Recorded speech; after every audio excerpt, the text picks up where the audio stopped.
Welcome to another Zelda Ocarina of Time video, and in today's video we're in Kakariko Village playing the Song of Storm inside of the windmill. Doing this is going to lower the water level in the well, making it so we can go down into the bottom of the well as Child Link. In the bottom of the well we're going to show you where to get the magic lens of truth, how to defeat the Dead Hands enemies, and pick up all 3 gold Skulltulas before we leave. As always, thanks for watching. Don't forget to like, subscribe, and obey. As you get into the well you're going to climb down a ladder and come across our first enemy, which is a big Skulltula, but using your bombs is a quick way to take care of these Skulltulas. Now head through that wall. That's right, you heard me correctly. We're going to run through this wall, then we're going to jump over this puddle and run through another wall, because not everything is what it seems in this temple. Soon you're going to get a warning from Navi about shadow monsters on the ceiling. This is your warning also that you're about to fall through an invisible hole, so go around the spot here and then through this wall to a spot to play the Ocarina of Time. You don't have the Lens of Truth yet, but if you did, this is what that same path would look like. There's invisible walls and invisible holes in the floor. You just can't see them because we haven't got the magic Lens of Truth yet. You're going to want to play Zelda's Lullaby with your Ocarina while you're standing on this Triforce. That'll get the water levels to lower and open new paths. With the water levels lowered, we're going to head back to the beginning of the temple where we came from. So that's back through the invisible door, around the invisible hole in the floor, and through this other invisible door. And then that first puddle of water we jumped over, it's now empty and has a spot we can climb through if you head down to the left. Crawl through this little tunnel, and when you come out the other side, there's a big Skulltula waiting for you. So have your bombs ready to take care of him. Then when he's out of the way, hop on the ledge and through the door. This is the boss fight against Dead Hands. In this boss fight, there's 3 ways to make Mr. Dead Hands come out of the ground. The first one is to let one of these Dead Hands grab you. Then he's going to come out and come over and try to bite you, but you can wiggle away or hit the jump button enough times to escape. Now switch to your big stick. The Deku stick does the most damage in the child timeline, and you want to get a nice big jump attack on this guy when he lowers his head, and if you can get a couple sword swipes after, that's fine too. The next way we can get this guy to come out of the ground is by destroying all of these hands. Not that you have to do it this way, you could just let one grab you, but I want to show you all the different ways. And if you're going to try to attack these hands, make sure you target them and do it with a jump attack. Everything else will make them grab you first. Here, when I defeat the last hand, Mr. Dead Hand comes back out of the ground and respawns all 4 of the hands around him. This is the second way we can get him out of the ground. And just like the first cycle against this guy, we're waiting for him to lower his head so we can jump attack with our Deku stick. Now sometimes when you do this attack, he doesn't run away right away. So if that's the case, pull out another Deku stick, wait for him to lower his head and hit him again. This will cause him to go back underground for sure. The other way we can get Mr. Dead Hands to come out is by using bombs. He's hidden under the ground, and if we had the Lens of Truth we could see where, but since we can't, we're just going to randomly guess by placing bombs around the arena, and if one of these bombs hits where he's hiding, pop, he comes right back out of the hole again. This is the 3rd cycle we've gotten him out of the ground, so we should be able to finish him this time with one more big jump attack. Defeating Mr. Dead Hands is going to unlock the door that was just locked, but it's also going to reveal a chest in the back of the room for you, and inside this chest is where we're going to find the Lens of Truth. The Lens of Truth uses your magic power to reveal things you couldn't normally see, but how much of the lens can you look through before you actually lose any magic powder? Let me show you. Look at the bar that's blinking when you use the Lens of Truth. If each blink of the white bar is 1 point, you could get 12 points in and then escape without using any kind of magic up. Here, I'll show you. 1, 2, 3, 4, 5, 6, 7, 8, 9, 10, 11, 12, off. Now we don't spend any magic. With all this joshing around, don't forget to actually pick up that chest you see in the back of the room with the magic Lens of Truth. It's this little chest that has a yellow rupee inside, and those are worth 200 rupees. Now we can leave this room and head back to the main temple. When you do, that big Skulltula respawns, so make sure you have a bomb ready. Then we'll climb back through the tunnel into the main temple. Now most of the chests in this temple I don't think are worth it. They just have little bombs and things, but 3 of them have small keys, and we can use those small keys to get gold Skulltulas. So that's what I'm going to go over next, is how to get those gold Skulltulas. Use the vines to climb out of the little hole that we're in, and then if you turn to your right, you'll see on the left with your magic lens there's a secret hole in the wall that has a chest. This is going to be the first of 3 small keys we're going to collect for this temple. Now turn around and let's leave this room following the path on the right hand side, and if you use your Lens of Truth you can see there's an opening here. Skip over that one. It's the second opening we want to take with a locked door on the left hand side. In here we're going to find a gold Skulltula and a couple enemies. Now besides that one plant monster, the 3 pots in this room are going to fly across and try to hit you, so make sure you're ready to block with your shield so that you can collect the items and not take damage. With the enemies defeated, you can pull out your boomerang and use that to defeat the gold Skulltula on the wall, then use it again to collect the gold token that he leaves behind, proving that we killed it. Now you can turn around and leave this room, and when you do, you're going to want to cast Furore's Wind once you get outside.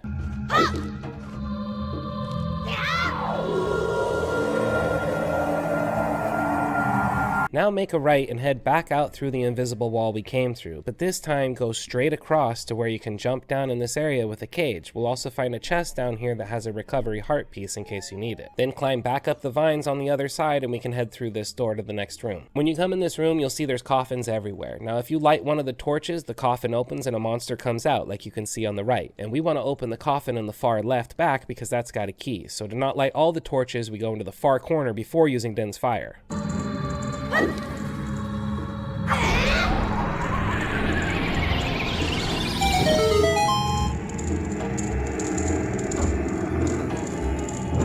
A couple keys are going to come out and turn into fire keys when they touch the torch, so make sure you have your boomerang or your slingshot ready to take them out. And then you're going to want to jump inside this coffin to pick up a key. Now this key is not a chest, so it doesn't show up with the compass or on the map. We can leave this room now, jump down back in the hole underneath the fence and climb up, but this time we're going to head to the right back towards the beginning of the temple, like where we fought Dead Hands when we jumped down where the water was. Go past that area, and then if you look around the corner here to the left with the magic lens of truth, you can see there's a chest inside a hidden room. This is the third small key we need. Now leave this room and head left away from the entrance. Be careful though, at the end of this hall there's a hole in the floor. You can see it if you use your lens of truth, but what you want to do is make a right and climb through this tunnel here. In this room you'll find a door that's locked. Use a small key. Watch your step when you come in this room. There's holes everywhere you can't see and multiple enemies. As far as the keys go, you can take them out with your boomerangs or your slingshot, but in the middle of the room is a Beamos. Throw a bomb out into the middle of the room to take him down. If you use your lens of truth, you can see that there's holes all over the floor. Now we need to make it to the other side of the room and through that door without falling through any of these holes. In this next room it's tight quarters and there's a like right in front of you, so there's a good chance he's going to swallow you up and steal your shield. But don't worry, toss a couple bombs at him and once he's defeated he'll give the shield right back to you and we can keep going on our adventure. There's a chest in this room that has a couple rupees, but more importantly there's a gold Skulltula on the wall, so defeat the gold Skulltula and then use your boomerang to collect the token that it left behind, proving we killed it. And no reason to go back through the room we just came through. We set up for Roar's Wind earlier. Go ahead and teleport now and we'll be right next to the last gold Skulltula room, because on the other side of this room there's another locked door, so just make sure you don't fall down the hole in the middle of the room and head over towards that locked door to use the last small key. When you come into this next room you're going to see that there's a giant hole in the floor and there's a couple keys, so before going anywhere use your boomerang or your slingshot to take out the enemies. And then if you flip on your magic lens of truth you can see that there's actually a path that leads across to the other side of the room, so you just have to be careful. From this side of the room we're in a much better position to take down that gold Skulltula, so take it out and then don't forget to use your boomerang to pick up the gold token that it left behind. This is the last gold Skulltula in this temple, and in my opinion the last thing worth grabbing in here. And so I'm going to turn around, leave this room, and head right back out of this well. Now of course this video is not a 100% guide to this temple, as I left a bunch of the tiny little chests around, and if you want to get them all, feel free to go explore this place, but if not, we're done here. If there's any more tips, strategies, or suggestions you have, please leave them in the comments below, and as always, thanks for watching. Don't forget to like, subscribe, and obey.